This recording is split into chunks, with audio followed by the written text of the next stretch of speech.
here, and then Starting to get nervous. I see the notebook a little bit, and then it you helps came keep me prepared. on track. No, I hear you. I won't derail us. Yeah. No, you can do this. Okay. So, welcome back to Conversations with Claire. Today's guest is one that I have been really fired up about having you on. And let's see what piqued my interest. What was it that finally made me? I think it was literally that you've gone online. You've started to create content. You're newly on this new account on social media. Not that you didn't have one before, but like there seems to be some intention behind it. Sure. So I want to get into that. Okay. And then anyway, so my guest today is Brad Womack. He is an Austin, Texas local. He is an entrepreneur, and he recently retired from a hospitality business. Correct. And so one of the other things is you're in a transitionary period in life. Yes, ma'am. And so we'll get into all of this stuff, but that's another reason that I'm interested. The focus on your social media that you've stated there is that it's fitness over 50. He's 51. Okay. Dinosaur. I don't know about that. And then this one's the one that's funny. This is the one I'll poke at some point, maybe if we get there. Yeah. It's hey, it's in your bio, so you threw it out there. 2-time Bachelor failure. Oh yeah. I'll tell you anything about that. Yeah, and so I don't know. Honestly, I don't know that I want to spend a ton of time there. Okay. But so you were the Bachelor for 2 times? I was. Yeah. Bro, that's funny. It's almost nightmarish. That's what it is. But I'll dig in. And first, I want to say thank you for having me. Yeah, absolutely. Anytime I can talk to the infamous Claire Bays, it's a good day. Okay. And I want to learn just as much about you as you seemingly want to learn about me. So, and I mean that. But so we're digging into the Bachelor, the 2 times. Well, maybe we'll get there at some point. Okay, gotcha. I think it's, you know what? Screw it. We'll go there. But I promise Yeah, we're sure. going to get into some other stuff that's like, Cool. that I'm really excited to get it. But with that, this is funny that we're starting here. My curiosity is you're 51. Right. And you're single. Yes, ma'am. What the hell? You know, Because you got all this other stuff going on. you know, I told you when we first sat down, I told you I'd be an open book, and so Yes. I'm gonna preface my answer by giving you a choice of what the hell or why am I single or whatever. Yeah. I can give you the easy fluff answer that'll take 2 minutes, or I can give you the really deep, honest answer. So you can choose. Do you know anything about me? No. I don't. mean, well, sure. But what I see on the surface level, that's why I'm so excited. Let it do tell. Let's go. I'm just saying I don't do fluff. If you want to I do love fluff, you this. can fluff your way out the door. Oh, I love this. Okay, let's go, Claire. Let's go. Give me the deep I knew answer. this was going to be a good decision. No, I'll tell you, and trust me, I don't want to get dark or bring the podcast down, but I'm going to be very honest with you. That's the point. So, okay. So, and we're going to get into it right away. Yeah. Okay, so I have been clinically diagnosed with bipolar, Okay. and the reason I'm telling you that is, and I've tried to combat it, and this is by a doctor. This isn't bro diagnosis. This is by a medical doctor. I didn't research WebMD and say, okay, I have bipolar. Sure. But, and I chose to get on medication for a while, but I felt like an absolute zombie, okay? Okay. But I'm Do you mind? I love getting specific too. Sure. What medication were you put on? I swear to God, I can't remember. It's been, this has been almost 20 years. Okay. That I promise I'm not trying to skate around the question, but just my memory is terrible. Okay. So it was some form of medication Yes. that was supposed to help regulate your mood. Exactly. Okay. And what it did, it flatlined me. And a lot of decisions, frankly, most decisions I make are very emotional decisions, right? And I kind of like that. In business, I just kind of go with my gut. I don't sit there and analyze it with numbers or anything like that, just if it's a good gut feeling. So relationships included, you know? Yeah. And so anyway, I'll try to make this short. And so I forwent medication. So admittedly, bipolar injects volatility into a relationship. It just does. And so sometimes I have these manic highs and sometimes I have these manic lows. And as much as I try to regulate them, they are inevitable. And for a partner, I look for a woman that is, in my opinion, inherently kind and inherently bright, okay? Just her spirit. It would break my heart if my volatility would diminish that spirit in any way whatsoever. And so admittedly, I keep people at an arm's length because I don't want to dim their light. And that's the true story. And I'm not saying this for anybody out there to feel sorry for me and say, oh no, there's a partner for you. But that's the God's honest truth is when I go into a relationship, I immediately have a wall that will never be broken down to protect her. That's the truth. And so, and I've seen it happen, and historically, it just, it just, and I love fiercely, but also I get into some really, really, really dark places that come across as being uncaring, unloving, non-nurturing, all of that. And it's the exact opposite. It's just I'm trying to deal with my own stuff. Yeah. So, and that's the answer. That's the God's honest truth. I've never said that publicly. And I know you well enough and I feel comfortable well enough to say it, but true story, I don't want to diminish anyone's light. And so, frankly, I've kind of accepted that, I might be single for the rest of my life. Or I get in relationships that volatility is almost expected. And it becomes toxic really quickly for both of us. Yeah. And it inevitably ends. Do you feel like this is and there's obviously, I'm just curious. Sure. Do you feel like this is a permanent state? I question that. And I don't think anybody on this earth wants to be alone for the rest of his or her life. I struggle with that. Really? Well, I struggle, as in, I agree, I don't understand it. So when I hear it said, I struggle to wrap my brain around the concept because it is so foreign to the way that I operate. Okay, gotcha. I was about to say, Yeah. we just discussed how good of a man your man is. I'm not listening to this. Yeah. I'm not listening to this. By the way, Jimmy, he just found out that you're into martial arts because he's like one of my best listeners. Oh, no good, surprise. okay. Yeah, and so I'll tell you later all the good things he said about you. But he was like, oh, and he does martial arts? Man, I'd really never mess with him. Look, I'm never going to get on your bad side, Jimmy. All right? Remember, we're friends. Anyway, Oh my gosh. Dude's an absolute unit. Yeah, But yeah. anyway, yeah, no. But there's a level of acceptance that I've learned to just, accept that possibly I might be alone for life, only because I'm telling you, I really care about people. I really do. And Yeah. so That's so obvious.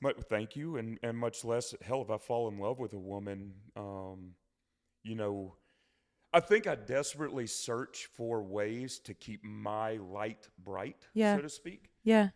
And when I get there, it's such a good feeling that, no, if I robbed a woman of that, I couldn't live with myself, Yeah. And so, day by day, Right.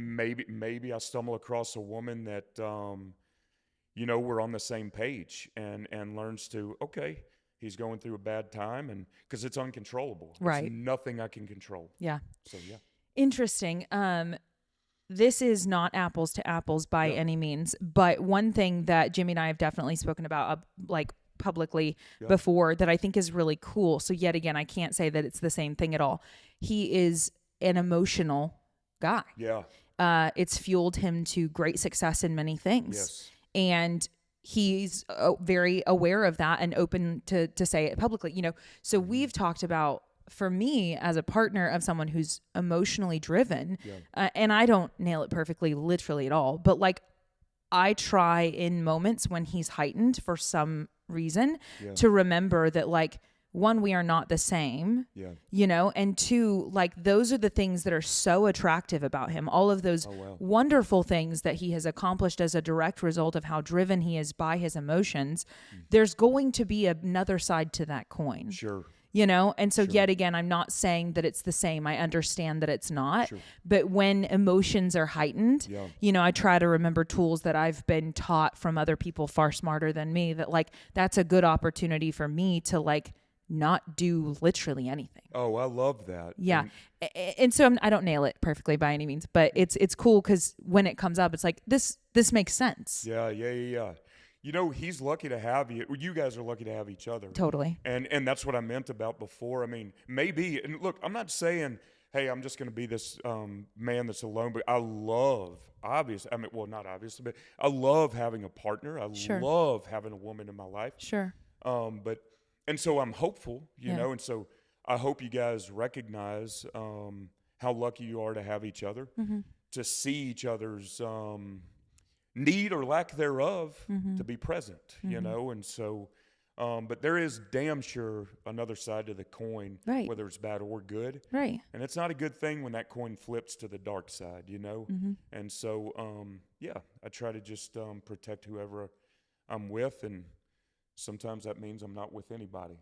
I am going to choose to pray about this with you just because I like to. I appreciate that very much, and you know, I'll take any prayer or anything out there that I can get. Well, and it's like you're, to me, it sounds almost like falling on the sword of like, okay, my nature is to go to these heightened places, and maybe it's something I'm working on or whatever, but like the way in which I protect you from me is by falling on the sword myself. I appreciate that, but in no way, I really appreciate that. Yeah. I sure hope I don't sound like I'm coming across like I'm trying to be this white knight or a knight in shining armor. Oh, I don't think so.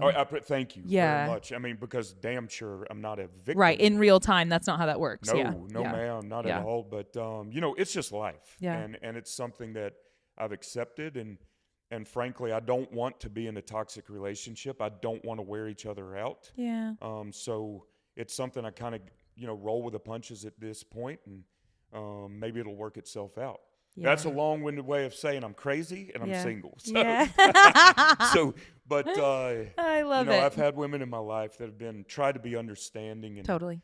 I don't even know if we're in a relationship or not, if that makes sense, you know, because it's just so off and on. Yeah. So, gotcha. Yeah. Okay.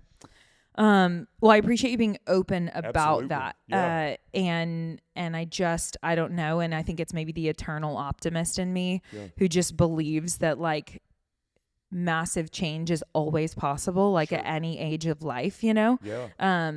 And so therefore with this area of your life, if like, I just don't think it's stuck, you know. It's like, for example, with loved ones, you know, one of the things I have to remind myself all the time is like, they're not stuck. Yeah. You know, maybe they've been one way for some period of time, and it can be really challenging when I disagree and I don't feel like it's helping them, because boy, I know what's best.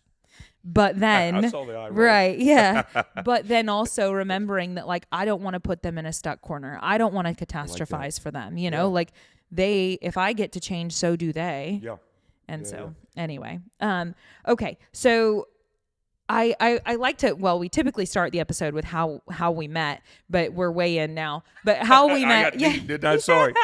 Okay. So the funny story, and gosh, I know I should have included this, but how we met at Collective, I think, for the first time. That's you correct, were training there, and I was relatively newly working there. I had just moved to Austin. Right. And it's funny because you had some sort of upper body injury recently. And so you were like having to train lower body. Right. And I gave you the nickname, and I don't know if I've ever told you this, but I call you this to my clients. And like, really, like when we see you, I'm like, there's Biceps Brad. Oh. So I call you Biceps Brad. Oh, God. Am I that guy that just skips leg day 7 days a week? And that's the tragedy of it, is it's like that's what you would think. And yet, because of those circumstances, in my brain, you're Biceps Brad. Oh, God. So, okay. Anyway, it's not a bad thing. It's okay. Okay. Okay. So I now want to, let's just go ahead and go straight to why are you, because it is, a lot more people are doing a lot on the internet. We're certainly consuming a lot on the internet these days. But you've recently decided to start to create a lot more. I have. What are you trying to get done? So I'll tell you, and I love that question because, you know, I think you know me fairly well, but I was the dinosaur that had never been on social media ever. And I'm talking no MySpace, no Facebook, no Twitter, nothing. Why? And so I'll tell you, I find solace in flying under the radar. I just, up to a certain time, well, I mean, 3 weeks ago? I'm like, boy, you gave yourself a fun new challenge. I'll tell you what, let me tell you. Under the radar no more. Claire, if you only knew how far out of my comfort zone social media is, you know, and I'll wait for you to laugh because I've never been a guy that wanted attention. Yet I've gone on television twice. We just established that. Yeah. I've never been. In fact, I get. It's almost cringeworthy when I get too much attention or whatever. Okay. And boy, I'm going against that now by this social media thing. But I'll tell you what I'm trying to accomplish. So I had a couple friends of mine that own a media company, Jay and Steph Rose. I love you guys to death with Phase 6 Media. I hope that's okay to give them a shout out. Absolutely. No, I really enjoy them quite a bit. We talked for a little while they were in on it the other day, and yeah, they've been super kind to me. Yeah, and they're just rock solid people. But anyway, we started having these discussions. You mentioned I'm in a transition period. I just kind of semi-retired and I have nothing to do. And we started talking about, and they asked the same question: why don't you have a social media presence? Well, I've never wanted one. I've genuinely never wanted one. And they said, well, what's your goal? And I said, well, I don't really have a goal. If I got on social media, I just want to impact lives in a positive way, right? I know social media can be toxic. I'll tell you this, the first sign of negativity on my page, I'm not even going to entertain it. I'll probably just walk away. Anyway, so we got into these conversations. And so their take, and I couldn't agree more, is, there's men and women out there your age that might feel stuck in life, that haven't moved their bodies in quite a while. They might look to you and see, if nothing else, you can move, you can inspire people to move. Well, I just talked about, my mental health issues with bipolar.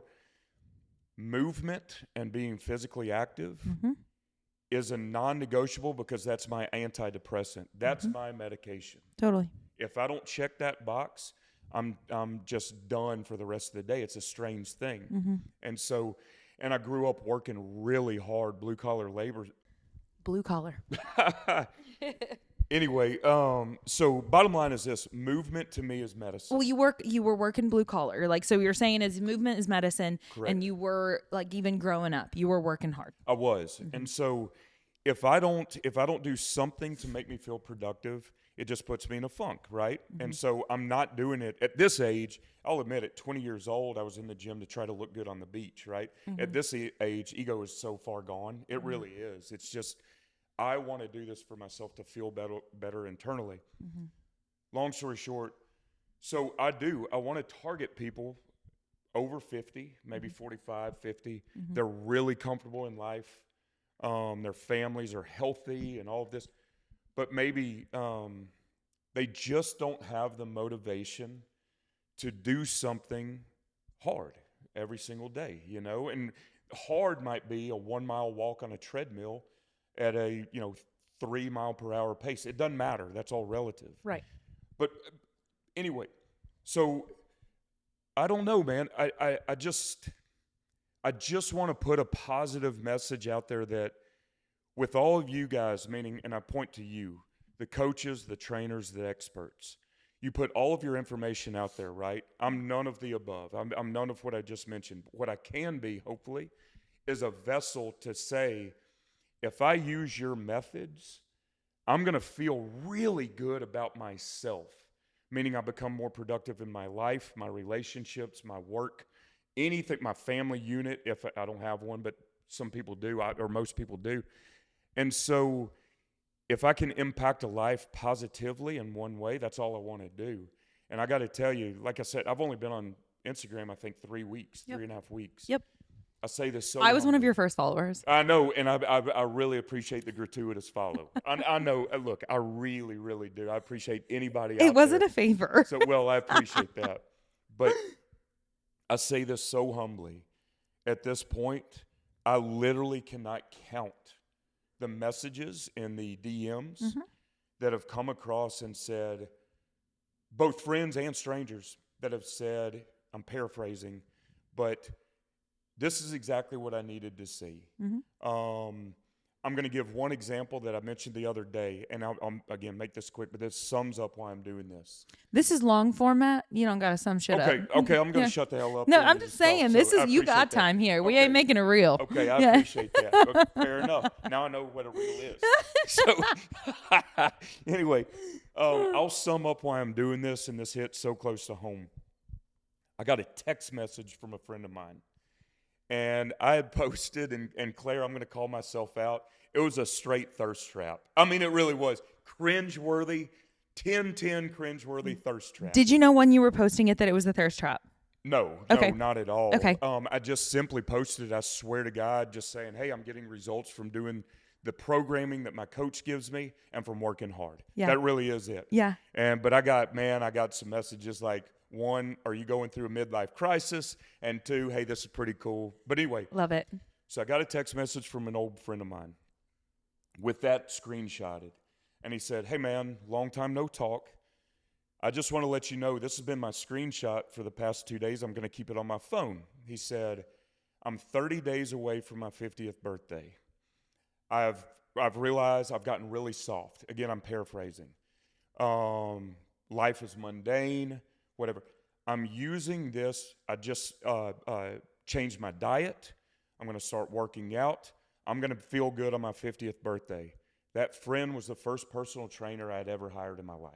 Wow. If that makes sense. So Yeah. I hired this Right. man to show me the way. This was, God, man, I was 28 years old. And so, you know what I mean? And so over 20 years ago, I hired this man. And now I'm inspiring him. Yep. It's a win. Yep. So that's why I did this whole social media thing. Hand to God, I mean that. Yeah. It's cool because I was talking with one of my coaching clients online earlier today. She's a woman in her 50s, and she's taking care of her own parent at this stage of her journey and struggling to prioritize her own health. Okay. And I'm like, if for some reason my heart for the aging demographic when it comes to coaching, so like 60s plus 70, whatever, is just like ridiculous. Like that is, even though it's not where I am, I just am obsessed with an aging population. Yeah. And I mean, that's in the CrossFit, for example, CrossFit competitions. I get the honor to MC some of the competitions these days. And it is such a gift to me. And when they have different divisions, the teenage divisions, I'm obsessed. I like, it's weird because I have to like figure out how to like appropriately announce them and be like, this is so, so crazy, but they're kids, it's anyway. Then you get to the masters divisions, which is anywhere 35 plus, but the divisions usually break every 5 years, and you go all the way up to 60 plus, etc. And these people, men and women, are doing Olympic weightlifting with decent sized loads. They're doing gymnastics. They're walking on their hands, handstand push-ups, muscle ups, you name it. And then I get to talk to people who know them a bit better and understand more of their background and the injuries that they've overcome and things like that. And it's like those, when I get so excited. And I will say there's also for this year for the CrossFit still is what I'm talking about. But for CrossFit, they've separated off the Masters competition from the games, right? And they're calling it Legends. It's happening next month. Oh, wow. And and so yet again, all these different brackets of ages. And I am so stoked to see how that unfolds as far as it being a separate event, because they often get overshadowed by those the current, champions, whatever, that are in their 20s and 30s. Sure. And I want more eyeballs on the aging population. Yeah. I want people to see that you can be in your 50s and getting more fit, in your 60s and getting more fit. Sure. You can be in your 70s and climbing ropes, Absolutely. Like it's just so inspiring. That's where I'm headed. Sure. You know? Oh, I like that. What you just said, where I'm headed. Yeah. Like so much of the action that 32-year-old me takes is trying to take care of 75-year-old me. That right there. You're exactly right. Yeah. And so I'm grateful that you're doing what you're doing and that you're doing the 50, the fitness over 50. And here's one challenge that I have for you. Let's hear it. Yeah. You say, I saw it on a post, I believe, that you had just made, something to the effect of, and you said it just now, you don't have the qualifications, you don't have the knowledge, you don't have the whatever. I just call bullshit. Okay. With love. Okay. Let's, we're getting deep here. Let's go.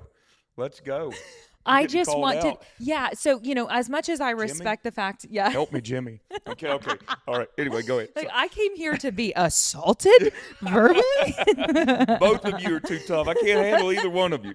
But anyway, let's go. Yeah, the point is, because you do get to be the source of inspiration and your voice is your own. And so I want you to, I love what you're doing. Keep doing what you're doing. And then from there, I just think that you do have so much knowledge already within you when it comes to how to eat and how to train. And so sure, you could go get some sort of piece of paper that would validate that. And maybe you do, I don't know. But maybe. I just wouldn't discount how much you actually do know. And then, yes, I would agree that, these days for when it comes to like a consumer, someone watching this, looking for some inspiration, ultimately you can go and get a program and get a meal plan and get a whatever, wherever on the internet. You got tons of options. In fact, I would imagine these days that AI will probably do it all for you.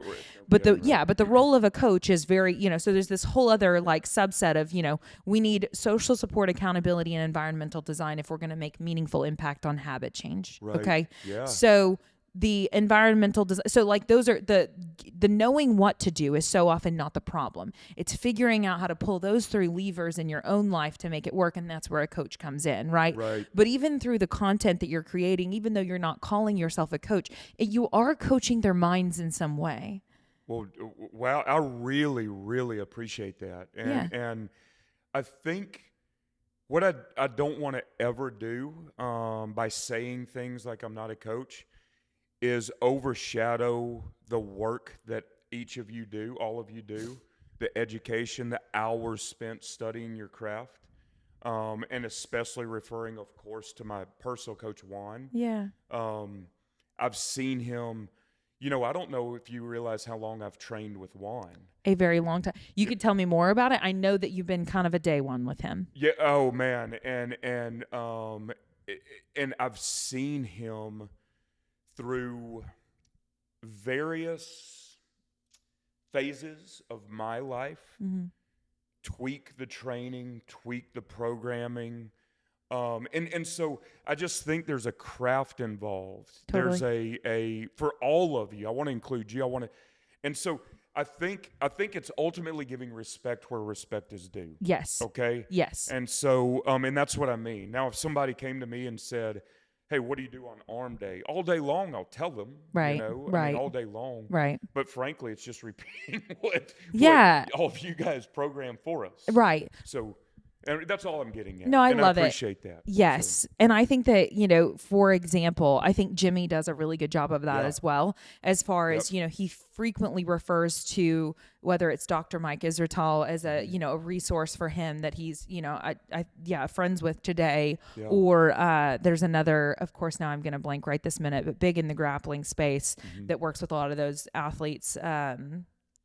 Phil Daru, there we go. Okay, he does a great job of sufficiently acknowledging the people who have really showed him the way in a variety of different things. Sure. And but also then he's tested this with himself and by now with hundreds of other people. So he really does know what he's talking about. Yeah. And so I think, it could be easy, like giving respect where respect is due with where you learned it. Yep. And then also they're regurgitating it from somewhere else most likely as well. Okay. And so there's their own unique flavor that happens, but ultimately very few thoughts are actually original.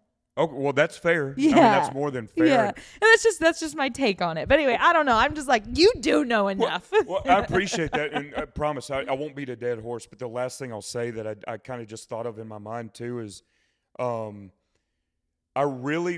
per the message that I'm trying to convey on the page, Fitness Over 50 and all of that, it's more of, I'm just the common man. I'm doing nothing different except I'm doing the work. And so meaning I see a coach, I see the programming, and I want so many people out there to say, I don't have to go to school for this. I don't have to do anything except listen to someone like you that gives me programming. All it takes is to say yes when I say, am I going to train today? Yeah. That's all it takes. Yeah. And so I think that's what I'm trying to do is remove myself from any of the, trust me, expert field. I'm not, you know what I mean? That you guys are in, and just say, man, I promise we're all the same. It's just the only thing different is I willingly, lovingly choose to work, and so, and if you do it, you can feel really good about yourself. So that's what I'm trying to say, is just establish that I'm just like you, man, and let's go, please, let's go. I'm doing nothing except just doing what I'm told to do. Yeah. Yeah. This makes me think of another quote that, yet again, now I don't remember exactly where I heard it. And we just talked about giving credit where it's due. So oops. That's all right. But, just something to the effect of that success is repelled by stagnation and it is attracted to action, right? Oh, I love that. Yeah. And so I think the repelled by stagnation, I'm like inserting that, but attracted to action. Yeah. So yet again, so often with my clients, it's just like, we just need movement. Like we just need, all we need to know is that these walls will get closer to me the longer that I stay here. And all I need to do is get out of them. 100%. Right. 100%. And so yeah. Have you ever gone through any seasons of life, your own, that like because you know that you have this like really big love for movement and for training. You know that you got to get it in every day if you're going to show up well, priority. Got to take care of yourself before you can love on your people. Sure. Did you learn that through not doing that ever? Or Yes. has that, okay, talk to me about that. I'm sorry to answer that immediately, but I wanted to answer emphatically. Yeah. Only because, actually, I like this. I'm not going to say unfortunately because I love this about myself. Yep. One of the few things I'll give myself credit, but me personally, I love learning the hard way. I love when reality slaps me right in the mouth. Brad, we have that in common. I know. I like to find out that the wall's there by going head first into it. Claire, let me tell you, man, what I think about you, and now I'm really getting to know you over time, but immediately you have this presence of you're very direct, and I think it's not brash because brash can have a negative connotation. It's not that at all. You're very real, and meaning I think I know that you're a person too that like let's not sugarcoat anything. I can take it because I'm going to tell you. I'm not going to sugarcoat anything with you. Yeah, I've heard it. Yeah, I've heard you say it. Yeah. And call people out, and I love that. So anyway. Absolutely. I've gone through phases of, deep and dark places in my mind and heavy drinking. I mean, I was in the bar business for 23 years. I was, my office was full of liquor at my disposal. And so there were times that I would wake up, and I'm going to tell you, I'm embarrassed to admit this, wake up and 6 months have gone by, and I realize I haven't stepped foot in a gym. Now, that's been a long time. Yeah. A long time. Yeah. It's not what motivates me now to never go back there again and move every day is not how I looked physically. It's how I felt emotionally and mentally, right? And so, again, absolutely, I learned the hard way that I'll never revisit that place again. Yep. And so, yes, ma'am, I have gone through seasons that have been really dark and let my work or other things consume me. Yep. That I simply do not allow in my life anymore at all. But yeah, I learned it the hard way. Yep. And so, and that's another reason, Claire, that I want to tell anybody.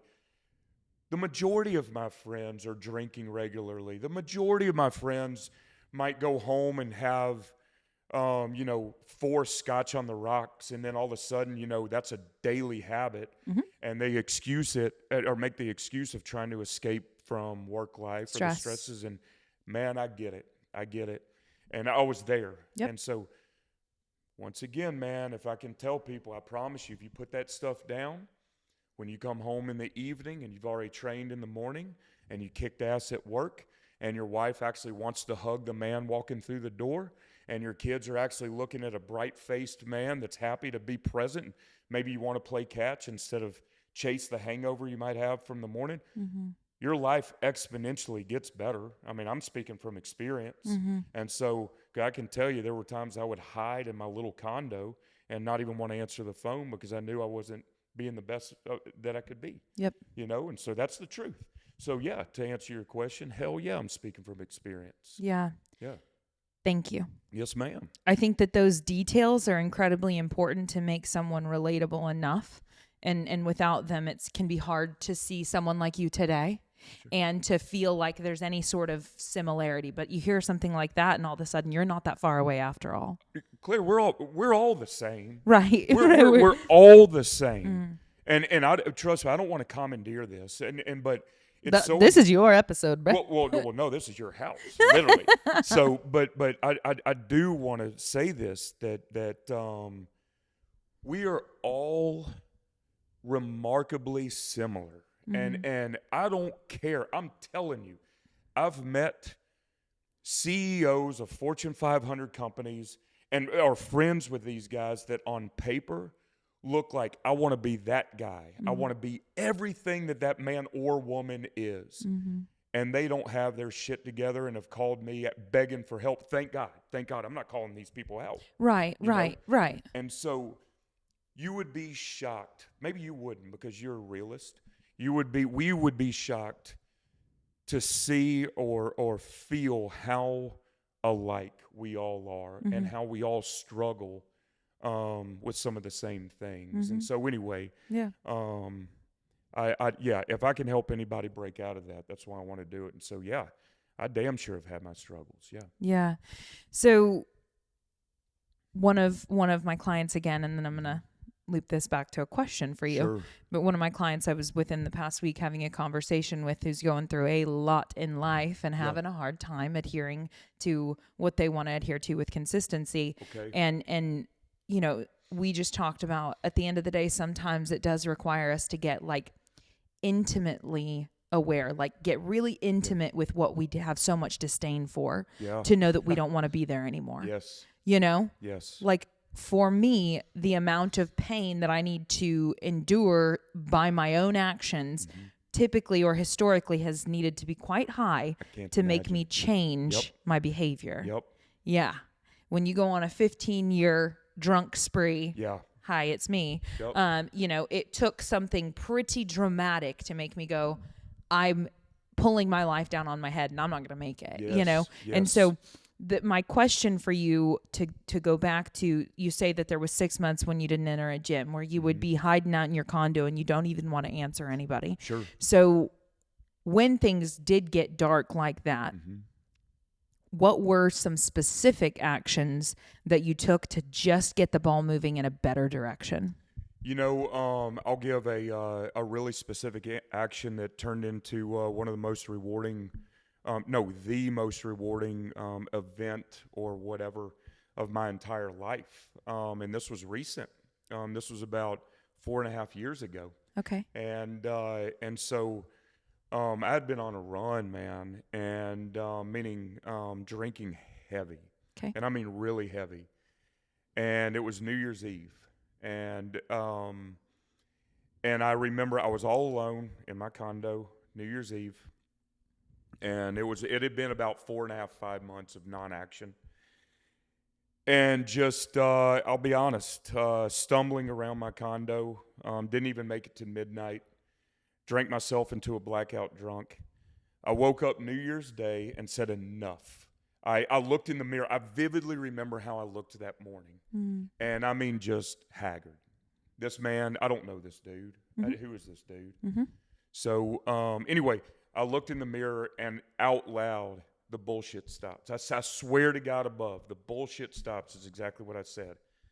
I went to my computer and I Googled the exact phrase, toughest endurance event in the country.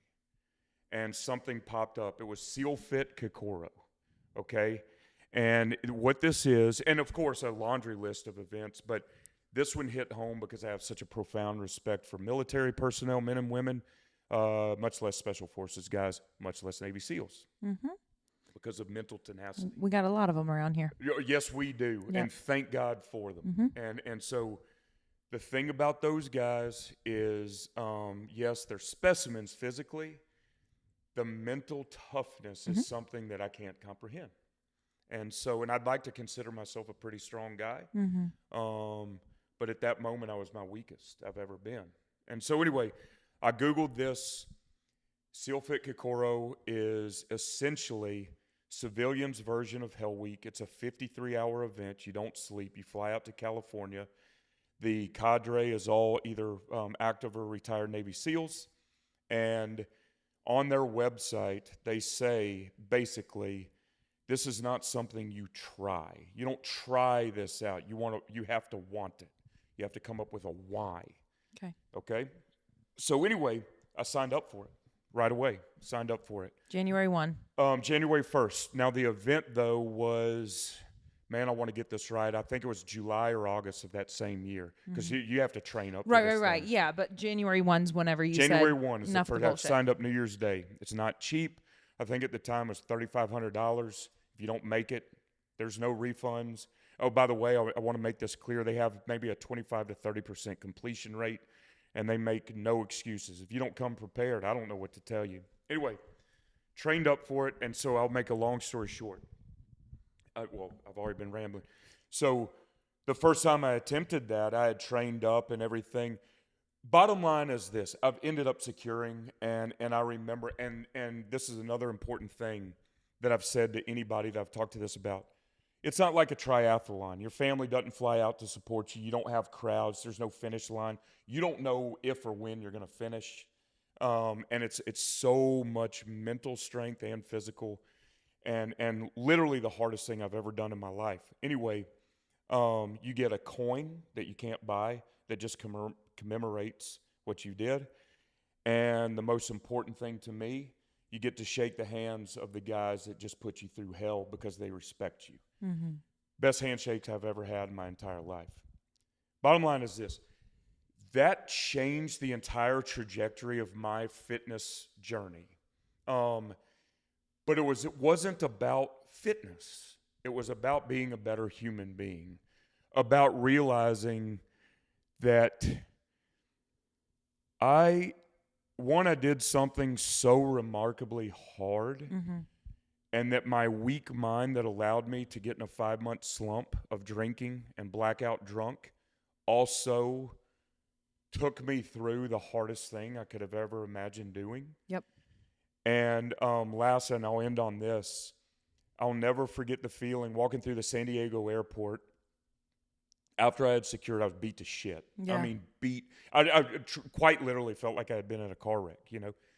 I felt 10 feet tall. I literally felt 10 feet tall. Yep. I remember walking through there like, man, you need to put your arms down. Like, you know, what do they call it, invisible lat syndrome? Yeah. But it was more about I was just so proud and just realizing my life just changed in a positive way. Yep. And so anyway, long story, that's what I did to change, and the bullshit stops. Yep.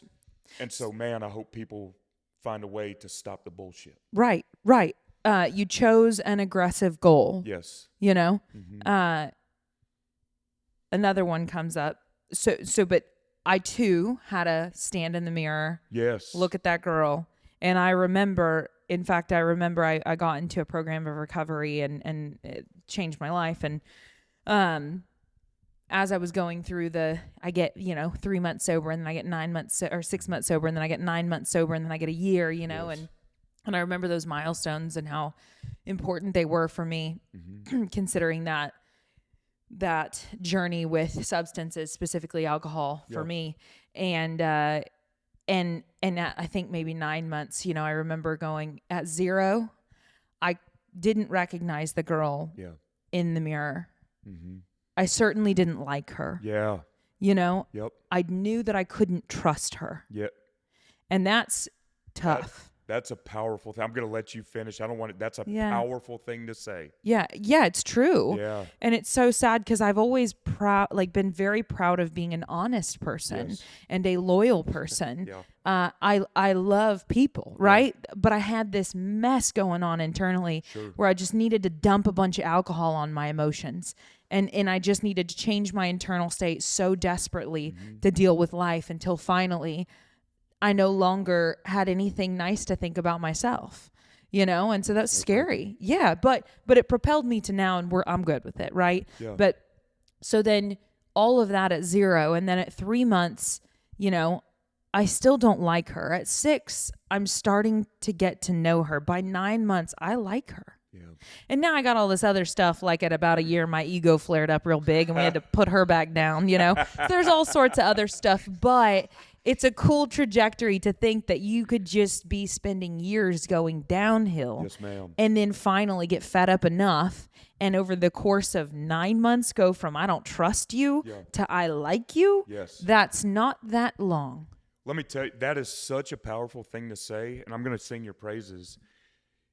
From afar, especially when I first got to know you, or no, first became aware of you and your presence. You're larger than life, Claire, and so are you. Well, no, I mean anybody watching this will agree with this, and your presence in a room sparks my intent. Like, I'm gonna research this woman. I'm telling on myself. Like, I want to find out who this is. Oh. And not by saying maybe I can get something from her. Yeah. I'm intrigued. Yeah. It's intriguing, your presence. Yeah. And so I went down and obviously found your accolades and some of the things that you've done in the CrossFit community. Yeah. And all of that.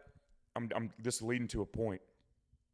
So think of what your actions to improve yourself have done to others. Right. So you like yourself, but think how many people out there just genuinely love you and love themselves because of you. Mm-hmm.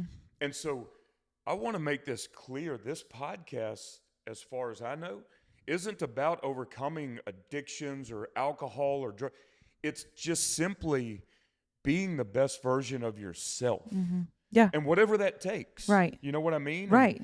And so anyway, just what you've accomplished by simply saying the bullshit stops is something I think both of us, I know for me, I'm just simply trying to do that for anybody out there that's looking in the mirror and doesn't like what he or she sees. That's a terrible feeling. Yep. Yeah. Terrible feeling. Yeah. But it's great to like what you see, isn't it? Right. Yeah. Absolutely. And for the record, when you see that light, what you're actually seeing, her name is Frances Evelyn Patterson, and she's my grandmother. Oh, okay. So just so you know, when you see whatever that is that made you curious, you actually saw my grandma. I'm just trying to emulate her. You're about to get me choked up. I'm not an emotional guy. Yeah. Well, and if you go back in the story, she passed away 2 months before I got sober. Okay. And she had the biggest hand in raising me, so I might cry. But anyway, yeah, so I appreciate that, and it literally is just a goal to emulate her. Job well done. Thank you, and that's an ongoing journey. I hear you. And so then from there, when you got done, because now here you've accomplished this big thing. Sure. So you did this, you feel 10 feet tall walking through the airport, but now you got to go home and you accomplished it. Sure. How do you not go back to what was before, and what do you do next? No turning back. There was no turn. It was that profound of a change. Okay. For me. Yeah. And I can't promise that it's going to change everybody. I'm not saying everybody go and do Koro. I'm just saying. Yeah. For whatever reason, I think about that event daily, and I pull from that Really? event. Absolutely. That's cool. One, because I picture the cadre. It's about 6 of those guys. Again, all Navy SEAL guys. I swear to God, there are times I picture one, if not all of their faces at certain times. Like, I'm not letting that man down. I'm not letting that man down. I told him I was going to walk the walk. That man shook my hand with respect. I'm not going to let him regret that. I'm just not. Yeah. More importantly, and I'm going to pull from what you said, I'm not going to let myself down. I really like who I became after that. Yeah. And you know, it's there's just no turning back, and I'll tell you why. I mean, I just feel really good, and don't get me wrong, man. I mean, I make mistakes all the time, meaning I falter. Sure. And I do some stupid stuff, and I look in the mirror and like, you living up to what you want to be? Nope. And I'm real honest with myself. And so it takes all of a 5-minute internal conversation, sometimes out loud, frankly. I'm the crazy dude talking to myself like, that sounds good. And I won't say, but no, MF, you're not going to do this. You're going to walk this walk, man. And I'm going to tell you, I'm going to circle back to Koro. I said, they tell you to have a why, and you have to come up with, why am I doing this? My why was to prove to myself I'm not a fraud. I talked to a lot of people about being the best version of yourself. And I did that long before with some of our employees and some of our family members, and see this perceived level of success. Yes. I didn't want to be a fraud to them or me. I will not be a fraud to myself, so it's a good way to keep myself in check. I'm not going back. Yeah. And I hope, I know you're not either. Yeah. So. Yeah. Well, okay. So you just said, and I know you're doing other things. You're doing the marathon coming up because you want to keep proving that, which is so freaking cool. Well, thanks. Yeah. But you just said perceived level of success. Yeah. What does that mean? Because I happen to have all sorts of opinions about perceived success and real success. But why did you say that? That was an interesting choice of words. Perceived level of success. I mean, to me, success is subjective. This is No, I know the plant's no. attacking me. Listen. Okay, so sometimes she's a little happier, and right now she's down. So if you're not watching this, you're not getting the full image. But I've been messing with this thing the whole time. You're just gonna go there. Okay, That's go all ahead. right. She's all right. Go ahead. Keep going. I'm sorry. No. So, perception is a lot of people's reality. I will say that, but it's so subjective. Success to me is so subjective, right? What did success mean to you in your 20s, and what does it mean to you now? It's the same thing, and I promise you, it's the same exact thing. And before I answer that, you said something earlier about, I'm paraphrasing, but you could care less about money. You're not driven by money. Tragedy. I've never, ever in my life done anything thinking that it could result in a windfall of money. I've never done anything motivated by money. Swear to God. And I'm really proud about that. So success to me is either in business doing something that is fulfilling to you, that you're happy. Sure, if you have a product, if you have a business and you're running it successfully and customers are happy with what you're putting out, that's a success. It's not the number of zeros in your bank account to me. If you feel fulfilled going to work every day, you're a success. In your relationship, same thing, and I won't go down the laundry list, but you have a successful relationship. So perceived success, maybe I'm giving myself too much credit, but I think that if people would look at my business partners and I at one time, we had 13 venues that were all wildly successful, and that might be perceived success. Yeah. Maybe at times we didn't feel that way. Maybe we just wanted to be, we were driven to do more. And that's what I mean by that. Yep. And so, I don't know. I look at some people that I would think by all definitions are successful. And then I'll have private conversations with these people and they're drowning. And I'm not talking financially. I'm just, they're drowning. In life. To me, that's not successful. No. I just, so successful to me is being fulfilled in whatever you're doing on a daily basis. Totally. Yeah. Yeah. It's always a good reminder for me, like, be careful who you're putting on a pedestal, because if you put a human there, you got a problem. Yeah. But then also, like, do they have a whole life that you desire, Sure. Like, I mean, when I think of mentorship, like being specific in, okay, if you have something that I want in this area of life, then maybe I'm curious what you have to say here.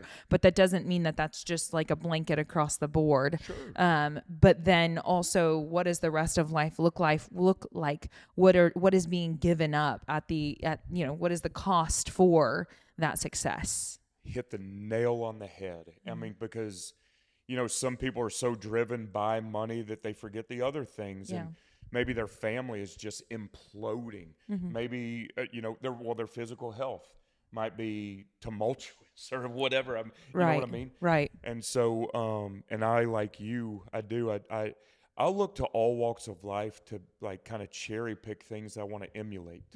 To try to make myself more successful. That's what I mean about perceived success, So I don't think there's a blanket definition of success. Yeah.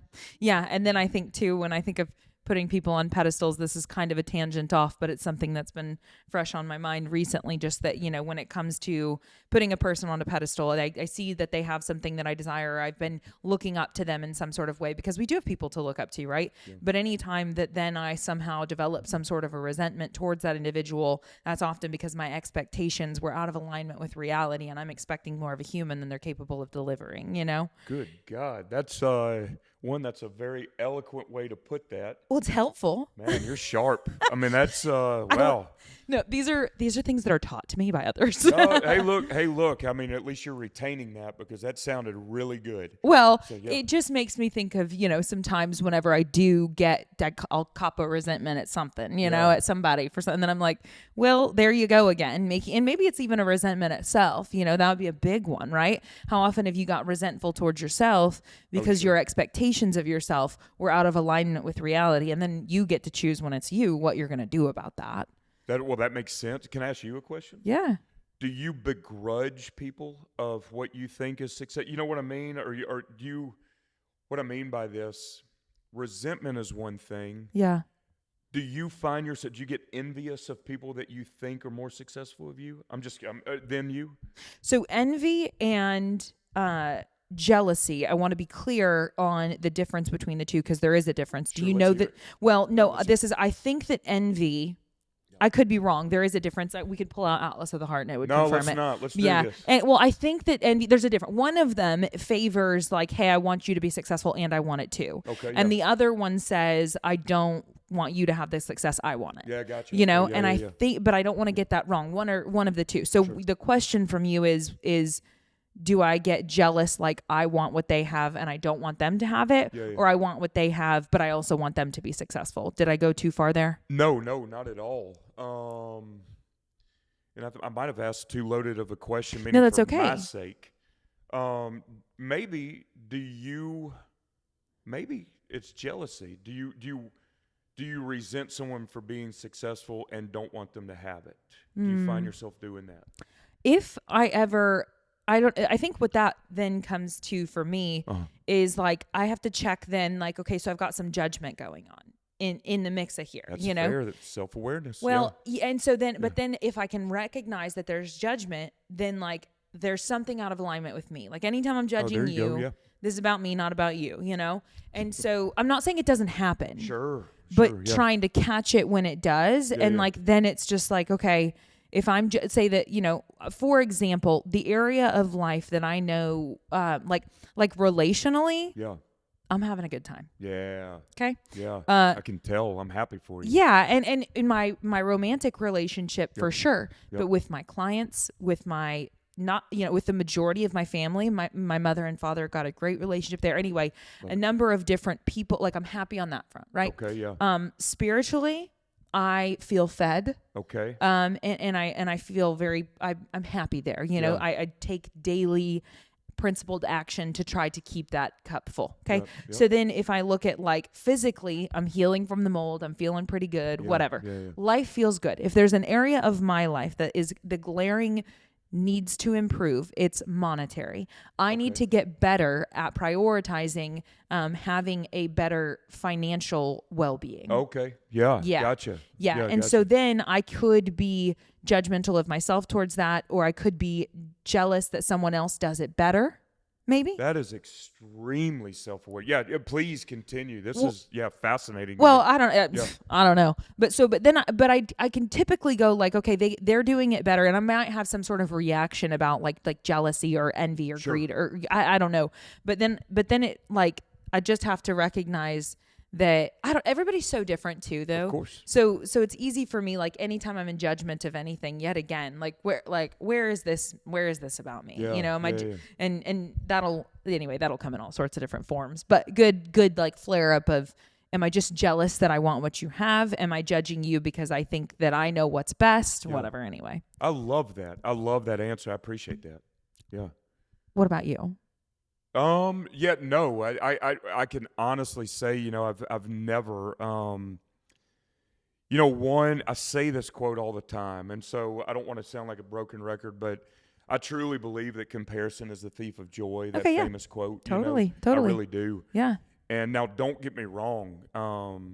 I do look to others that are doing life so much better than me as an example of what I should be doing. But no, I mean, hell, if the guy right next to me, that it might be a friendly competitor in the bar business especially, is just exploding and doing it better, as opposed to resentment, I try to find ways to emulate what they're doing. So no, not at all. I don't see that. And so, again, I'm pretty confident with how I've done life, or secure in that. So no. The answer is a resounding no, actually. Yeah. That's awesome. Yeah, I'd tell you if it was different. Yeah. You know, so. Okay, well, then, that makes me, I'm trying to think too, because I want to be like transparent as much as I do like those other areas of life. You know, I can think of another one that would simply be that, like, my relationship with social media for me is challenging at times, where I like my life enough that I don't have the same necessarily desire that I've always had to be so present on that. Interesting. Right. But then if my purpose at this point on there, the choice like to continue to show up there is like, I have been given education from a number of different places that have positively impacted my quality of life. And I would like to share those things. Yeah. Then like truly this is about just like helping other people find their way to health in a variety of different ways. Yes. And so then I need to be willing to overcome that hurdle, which is like, for some reason, this resistance to show up in some way. It's just an interesting journey. So then I can feel, comparison. Sure. I could feel comparison about like someone else does that better than I do it. They're willing to show up there more consistently. Do they truly enjoy it, or just they willing to get a, like I can definitely play those things out. Sure. That's a great point. If they truly enjoy it, Right. or if it's a calculated move the whole time. Yeah. One, I want to say don't leave us, meaning on social media. I don't plan to. I'm saying us. I have all of 3 followers, I think, but I mean us. Give it 2 months and watch what happens. Well, we'll see. I mean, we'll and see. I promise you, I'm not defined by that at all. It's I just, know. but Yes. don't leave us. And I'm going to tell on myself, won't. before I actually created an account and everything, the bars had Instagram, of course. I jump online, and you're one of the people I would always look to. And one, I think it's positive content. Yeah. Your true personality comes through. So please don't leave us, because I do think your message is very, very valuable. And frankly, it's powerful in my opinion. Yeah. Well, So same for you, which is why now that you've gotten on there, you're stuck. So well, you know what? One day at a time. We'll do one day at a time. That's more reasonable. okay. But I really wanted to get you here because, there are certain things that are just marketable, right? Like you've put a ton of like work into showing up the way that you are today in regards to your health. And they have given you access, and it's all by your hard work and curiosity and all those things, but it's given you access to this version of you that's here today that's going to get to, like, you already have impacted so many people. And because you're choosing to show up on the internet now, like, I just want more people to be driven to your page where it will be a source of inspiration, where it will be a positive message. And so that's kind of just because at the end of the day, I do get the opportunity to coach a number of men, and that's super cool. Sure. And I enjoy doing it. But I want them to have someone to look to that they're like, damn, like I'm trying to be like that dude. Well, Jesus, well, first of all, thank you. Yeah. Thank you. I mean, because, anytime someone like you says that is in this industry, I really appreciate that. Yeah. And I'll say it till I'm blue in the face. I'm this same exact dude as the men you just mentioned that you're training. I'm the same dude. Totally. And so, the timing was right, because I have been so focused on training for years. And so, anyway, I really do appreciate that. And say it for the millionth time. If I can impact people's lives in a positive way, that's all I want to do. Okay, so I do want to get into a couple things now, and I understand you're not giving advice. You've made that clear. But that being said, let's talk now about what does your fitness look like? Yeah, okay. So I try to train daily, and if not once a day, twice a day. Yep. Now, and I also want to say this. I will recognize all day long that I have the absolute privilege and luxury right now of time. Yes. Okay, so transitionary period of life. Yes, ma'am. Yep. And meaning I'm unemployed. so I do not have a boss to report to right now.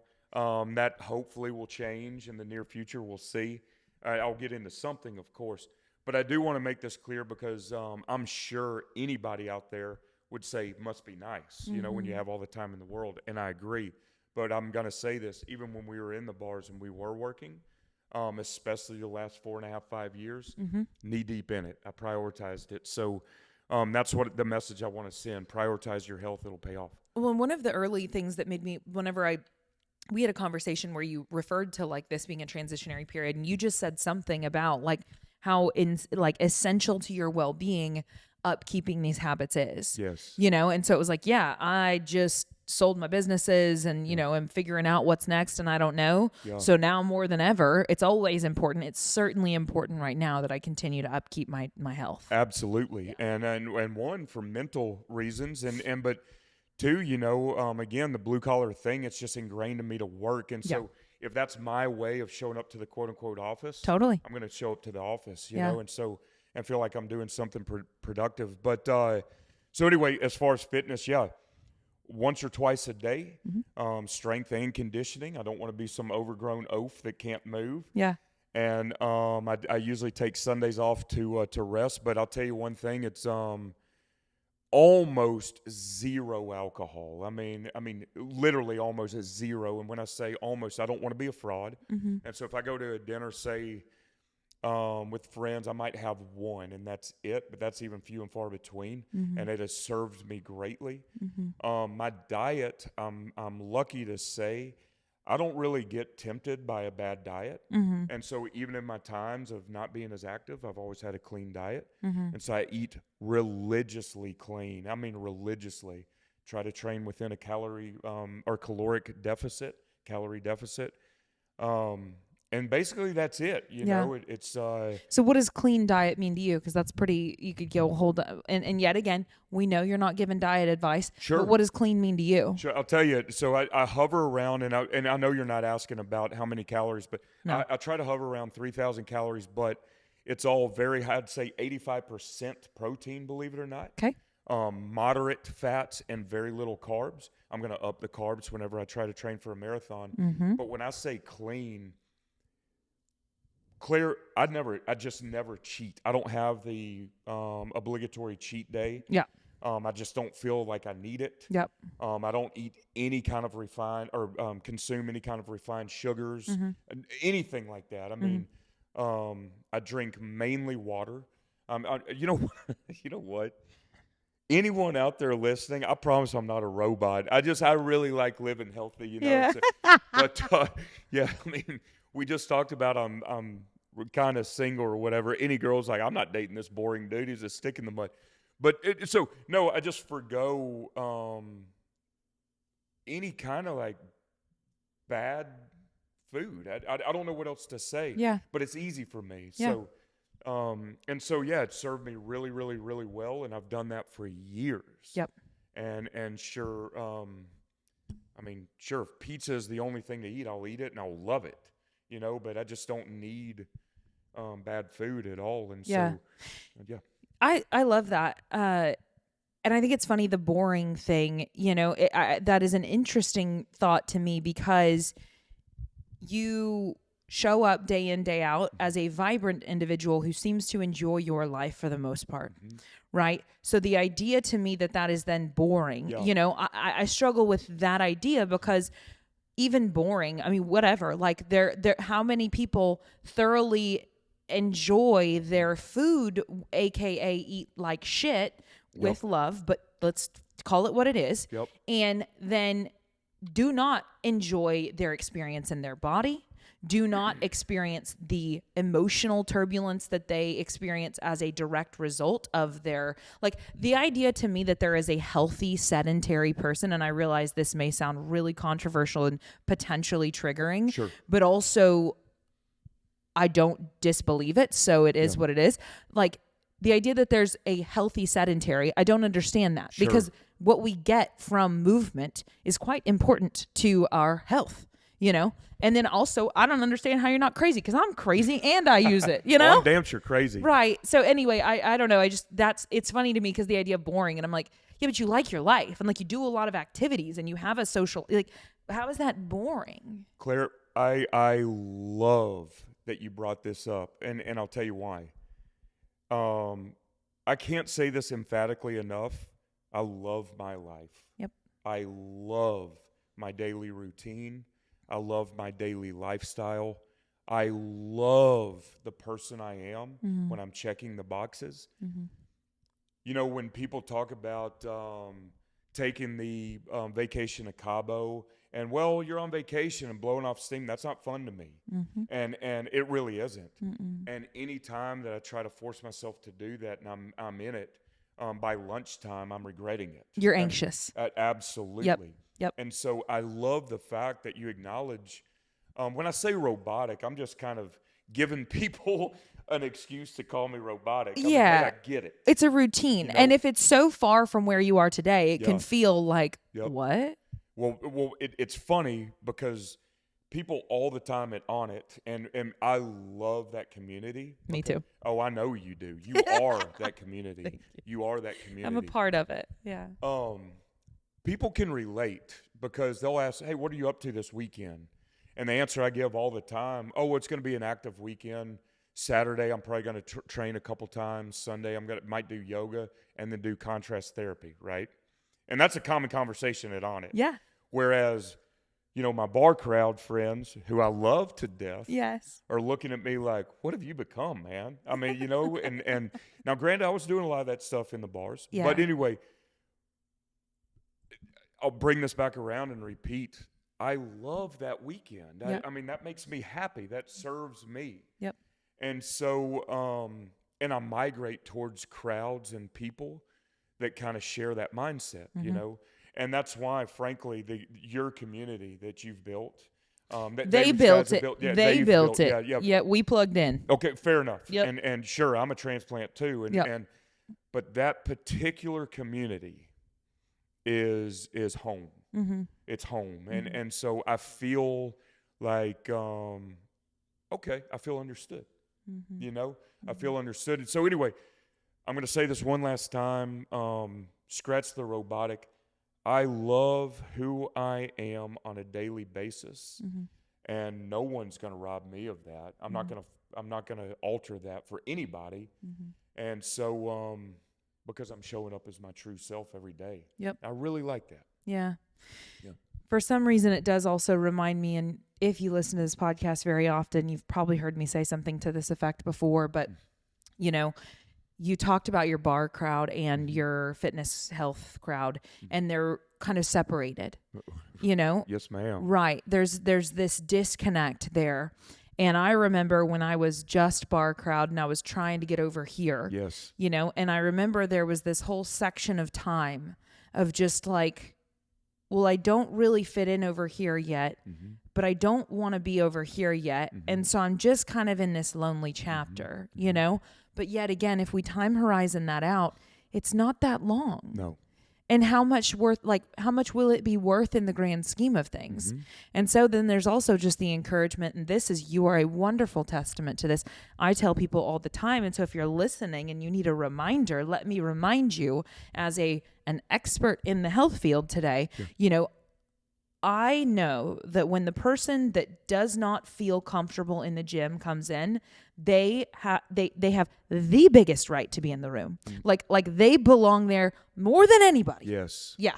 And so I see that and want to make them feel welcome. Yeah. And one of the things that you have done on repeat for my clients when they come in and they are striving and they are intimidated and whatever, they love the way that you treat them. And that is cool. Yeah. Yeah. I mean, it matters. And I know that it's kind of this thing. You've done it enough that it's pretty automatic for you, I think. Yeah. Like it's very natural for you to behave that way.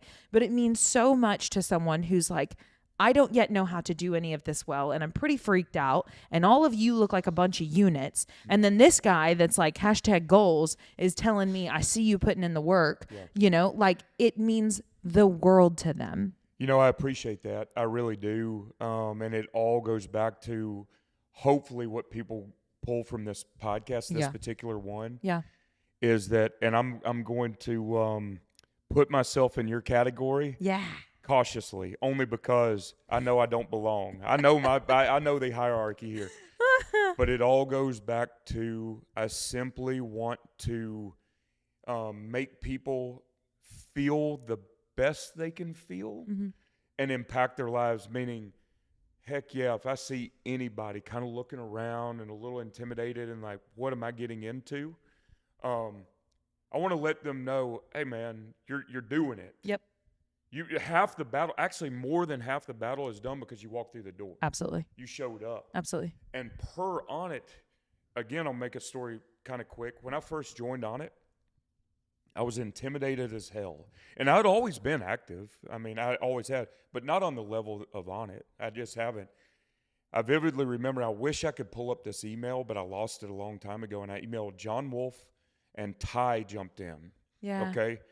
And I was just a random dude that had emailed. And bottom line, I said, hey, I'm going to tell you, I've been out of this game for a while. I'm not proud of who I am. You guys basically, all of this is paraphrased, but it was a very long email and a very heartfelt email. And I said, look, man, I see you guys. I've heard all about the legend of On It. I'm going to come in, and I'm not going to be anywhere on the level, but I want to at least try. And I said, look, man, one thing I can guarantee you, and this I do vividly remember, I'm going to probably be the worst student in there. I promise you I will give you 100% every time I show up. Mm-hmm. And both of those guys just wrapped me up. Mm-hmm. And so if I can do that for anybody at On It, much less any gym, Mm-hmm. you know, I just want to let people know, hey, man, you're taking the right steps. Mm-hmm. And it feels really good when you turn that corner and start feeling good about yourself. Totally. Yeah. Yeah. And when that person that's fearful comes in and someone like you with a stature like you, and they just, I mean, all they think is that you have it all figured out, you know, and then you're kind to them. Well, it does mean the world. Well, anyway, I'm simply returning what was given to me. Yeah. Yep. So, yeah, and what you give to your clients. I see it all the time. So, Yeah, I know you're hard on them, but I know you're hard on them. They're a gift to me, and they know it. Well, you're a gift Yeah. to them. Yeah. It's a very reciprocal deal. Yeah. We learn together, and they have chosen to place trust in me. Right. And it is really badass to watch them. And I just like all the time, you know, I think about like a coach's role, and so much of what a coach's role is to envision a version of them that they don't yet see. Oh, you God, know? I love that. Yeah. I mean, because going into the gym when I was in my 20s, Yeah. I did drive around the block and drive home and cancel the membership Sure. for 3 years and then come back. And I was scared. I was Sure. terrified. And it took showing up for years to finally start to believe that I maybe ever could do anything relatively well. And, you know, coaches had to, you know, I can think of some key moments along the way where someone finally believed that I had the capacity to do something that I didn't think I could do. And then, you know, so we play that out over the course of time. And now I get to be the coach who now instead just is very, very much so like, hey, just so you know, you're already a leader. You just have to believe it.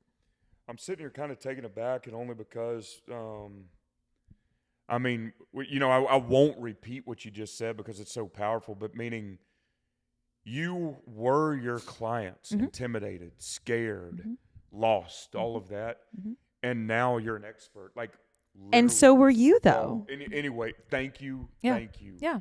And again, I want to make this clear. Again, the message isn't you have to lift heavy weights and all of that. Yeah. The message is Gotta do just something do hard. something that makes the best version of yourself, right? And so, and you are leading man, that is really cool what you just said, circling the block and not wanting to go into the building. And now you are that building. You are that business model, and you are on it. And so, it's wildly impressive. Yeah. Well, just, you know it to be true. It's given you access to a version of you that you didn't think that you could ever be.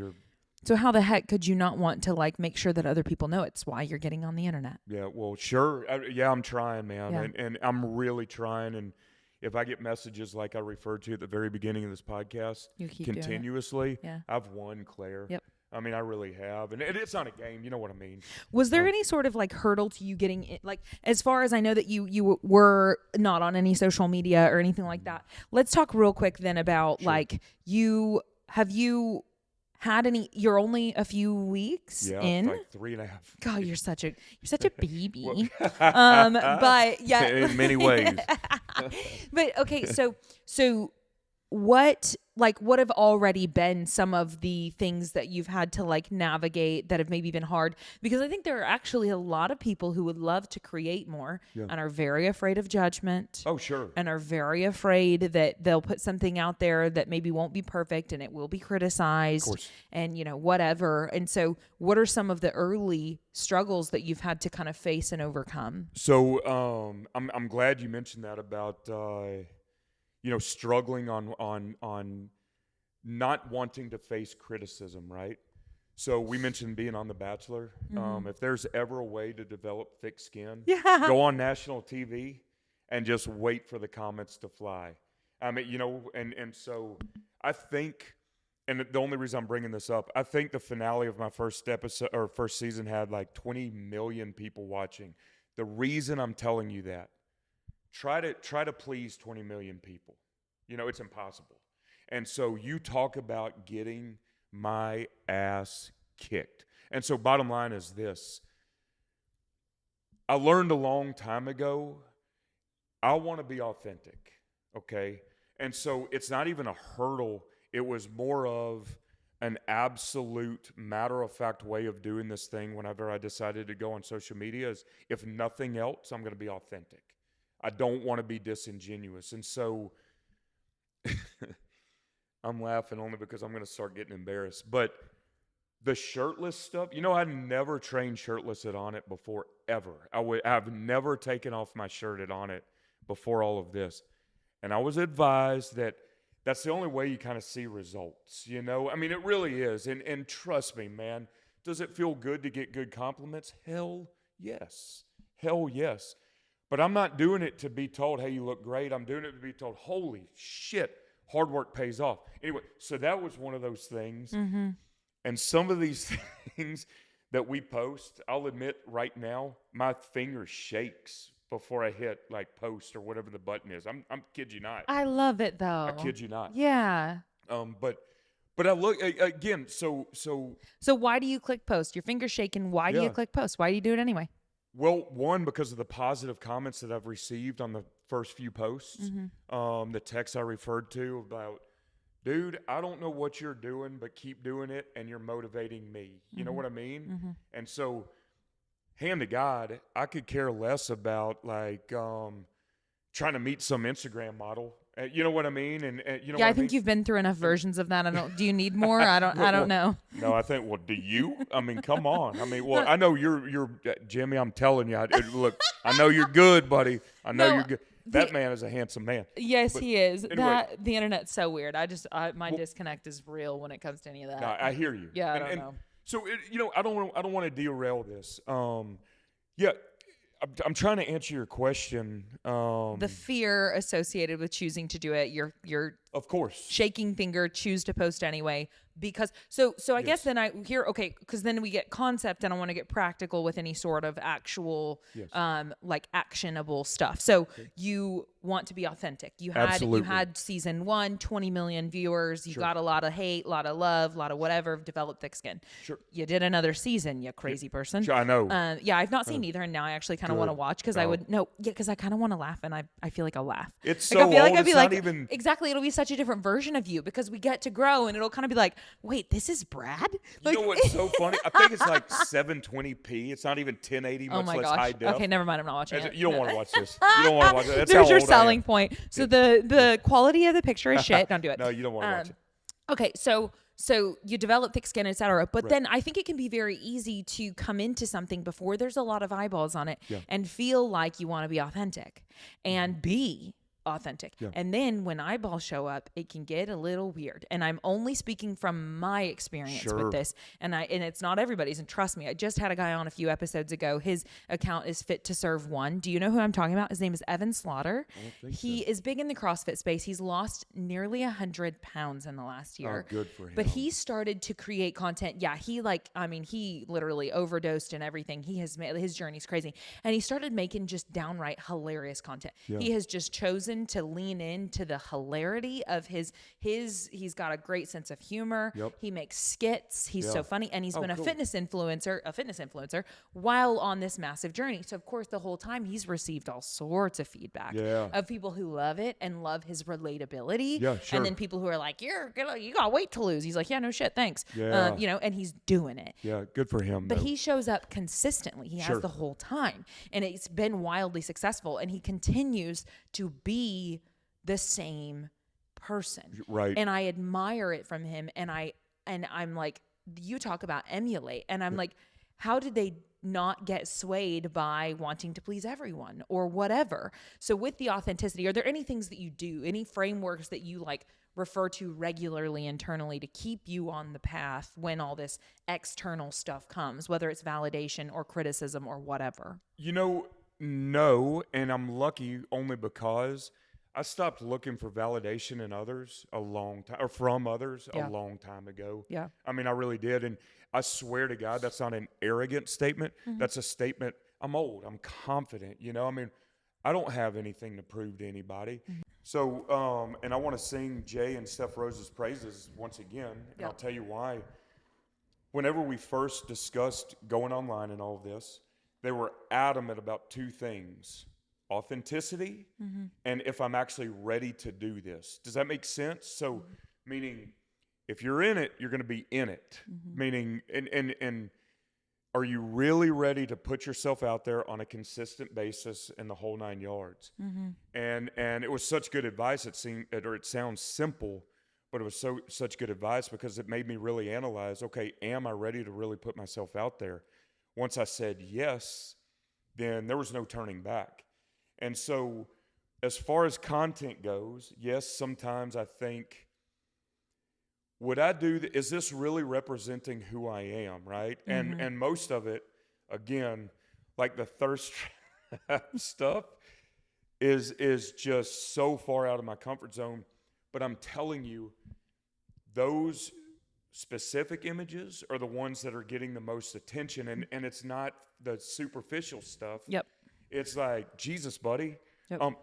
I've had no less. I don't want to embellish.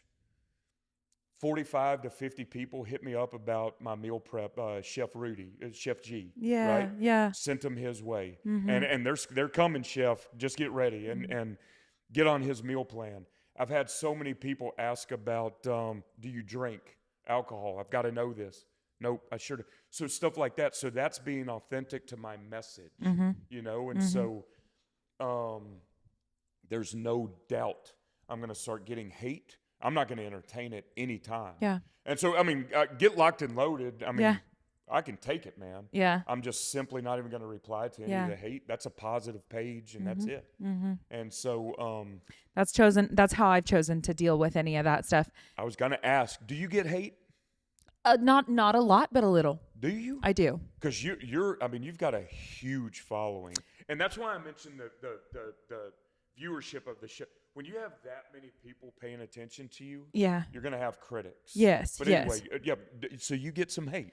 Very little. Yeah. No. And usually what has happened, and I think also then there's, just because there's a number there doesn't mean that that's what's paying attention to you right this minute, and so it's kind of this skewed reality thing, whatever. And that's where, from there, most of the hate I've gotten has been like if I like had too much like tanner on one day, then I'll get like so somebody like I've had one go like viral because I was orange. There was one where I was wearing red shorts and I was wearing and like I had a camel toe and I didn't I didn't know that simply whatever, and I'm unaware. And so then it's the brand used it got posted, and then it went viral because of that. So there was a ton of like hate because of that. But all of that is so detached from like my value. Good. Like if you come at me for something regarding coaching, yes, I'm gonna take that more seriously. Of or course. if my character, we've got a whole different thing.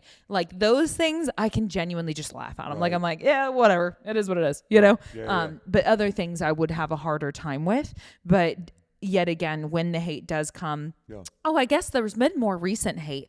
I've put on weight on purpose. Since you met me to now, I'm bigger than I was. Okay. I haven't noticed. Well, I am. Okay. So thank you.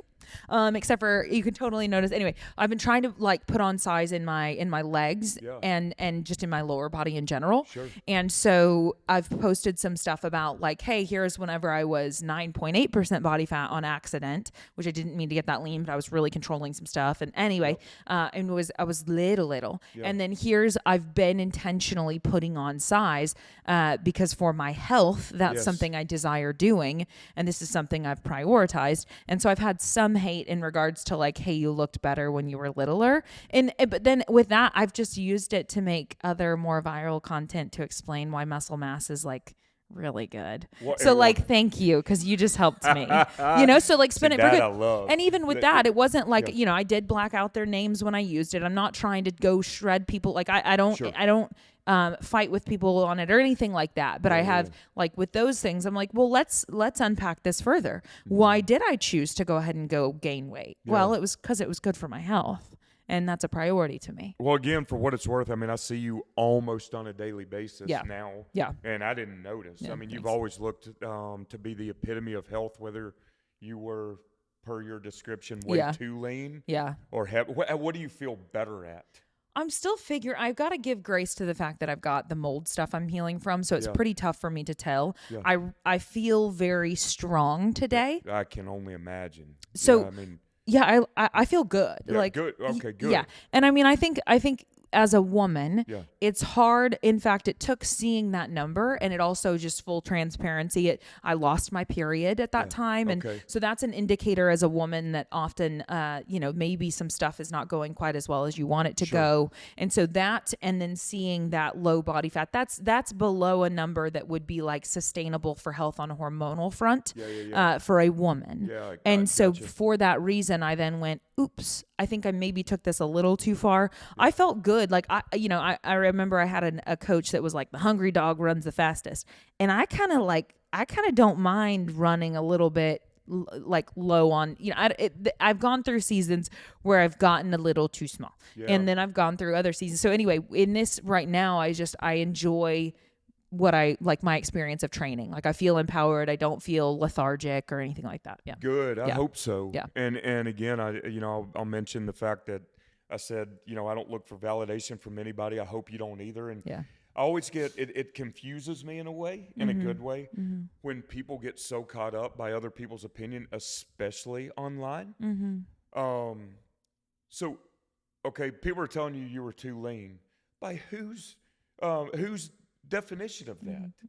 And I'm not even saying who are you, because everyone's entitled to their opinion, but by whose definition of what's too lean? Totally. And so we all get so caught up trying to fit this mold that doesn't really even exist, because there's far more people that are saying you look great as you are. And even that mold, how about you make your own mold? And as long as you feel good, per that mold, you're doing just fine. So anyway, totally. Yep. And today I attempt to use as guideposts.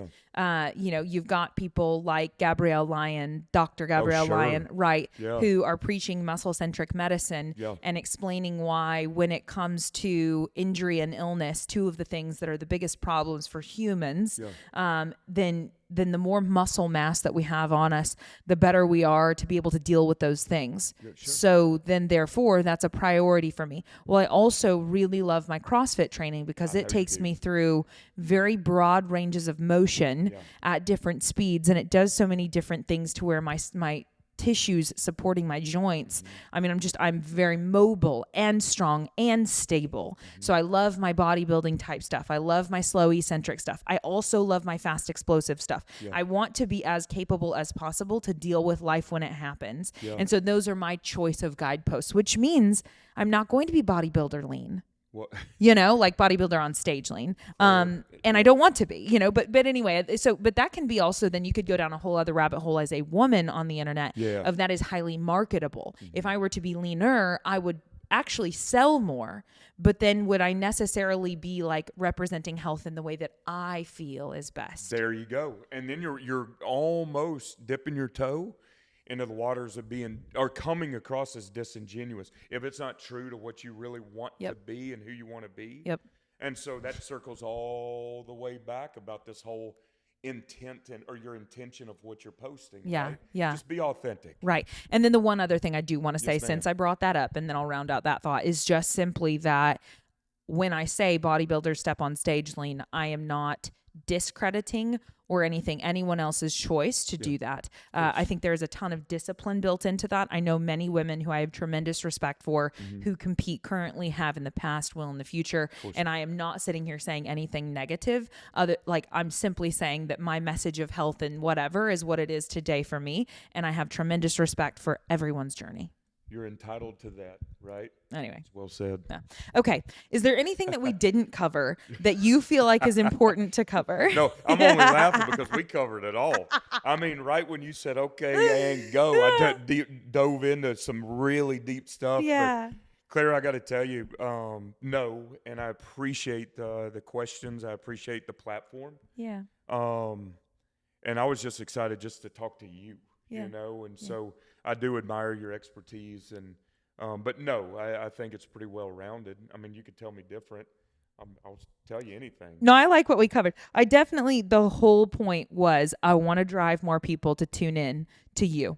Well, Because you're kind. yeah, because I think that you'll continue, if you continue to show, you get to be imperfect, you know? I mean, but either way, Sure. I want people, you're choosing to step out there and put yourself out there. And I watch the way you show up within the walls of On It and so on. And you are highly supportive of others and you are working really hard yourself. Yeah. And you have clearly figured something out when it comes to your health. You wouldn't get to look the way that you do if you had not. And therefore, we both agree that we want more people to have access to health. Yep. So I would like for them to follow your page.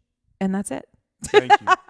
Yeah. It's I want to, before we round out, then I want to give you some credit because it's so rare. You've done a ton. Well, it's just so rare that people, especially of your status online and all of that, and you're so well known, to actually genuinely want other people or uplift other people. It's so rare. And thank you. Yes. Thank you. Yes. So we need more positive influences out there for sure. And okay, so we do a thing when we finish this, and it is simply that you say 3 things that you're grateful for today.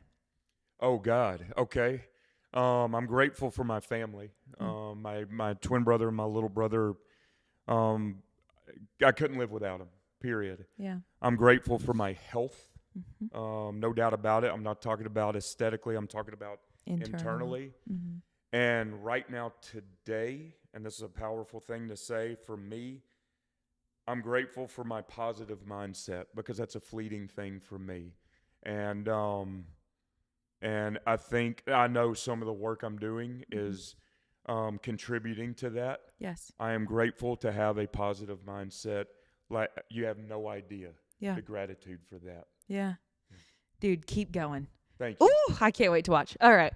3 things that I am grateful for. I am grateful for, I had a call this morning with the software team, or a guy on the team with my app. I have an app, Wellness with Claire. Let's go, Yeah. Claire. No, it's the sad thing is I've had it for almost 2 years. And I've done a terrible job of selling it because I've just needed to figure out my offering and so on. But I've had clients on there for now nearly 2 years. Okay. And it's growing. And anyway, I had a call this morning that was really helpful for me to clarify my offers of, my low ticket, mid ticket, high ticket. Anyway, I'm getting more clear on exactly what my offering is. I've been confident the whole time that like the coaching is good. However, we're continuing to implement more systems that I'm more happy with. And so I'm just grateful to like have support there and to get more clear on what that offering looks like so that I can then hopefully just like, hey, if you want collaboration in your health journey, here's all these dope tools. So I'm grateful for that. And with that, then just so anyone knows too, I feel like I have to plug it because I'm so excited. We've incorporated a few new features with it too. So it already is like custom programs, custom meal plans. There's registered dietitians on the back end. So it's full blown meal plans. Yeah. Oh, it's like so good. Look at you. It's so good. Yeah. But like all of these new features have been incorporated with the community and the chat features and just so many different things. So I'm just really proud of that. Yeah. And grateful for the call this morning that I can, get more clear on it so that hopefully we can move that mission forward. So there's that. I am grateful for the fact that Jimmy's in town this weekend. He was gone last weekend and I just like really like hanging out with him. So I'm happy he's going to be here. Make the most of the weekend. Yeah. I mean, we're probably just going to like move stuff and whatever, but we will inevitably eat good food together and we quite enjoy that. So I like that. yes. I like that. And the boring is cool. We like boring. Hey man, I couldn't agree more. Yeah. And then my third and final thing that I'll be grateful for is I do get to be a part of another community here that I'm less vocal about, but people are really vulnerable in those settings. And some of the stories I got to hear last night about people's really, really trying times in life. I'm just grateful to be a part of a community where people act like humans. And if you don't belong or you don't have a community around you where you can just like, what I always say is like the moment that I'm willing to be a human, you'll be a human back, And so, right. Yeah. And so like the moment I can just tell the truth and be vulnerable, like we'll probably get to do that back and forth. So I'm grateful for that community I'm a part of, but for anybody like that is accessible to all of us if we just like seek it, So love that. Anyway. Okay. I will put his social It's Brad Womack ATX, right? Yes, ma'am. Okay, cool. Yeah. So I'll put that in the description below so that way you can go follow him. Is there anything else that they should know about other than to follow along there? No, I mean, that's we already said it's baby steps, Claire. Okay, I don't okay. have anything else. Podcast coming next. We'll see. We'll Yeah, yeah. All right. Well, thank you for your time today. I couldn't be happier to be here and more grateful. Thank you. Yeah, absolutely. All right. We just hope that you choose to have a beautiful day.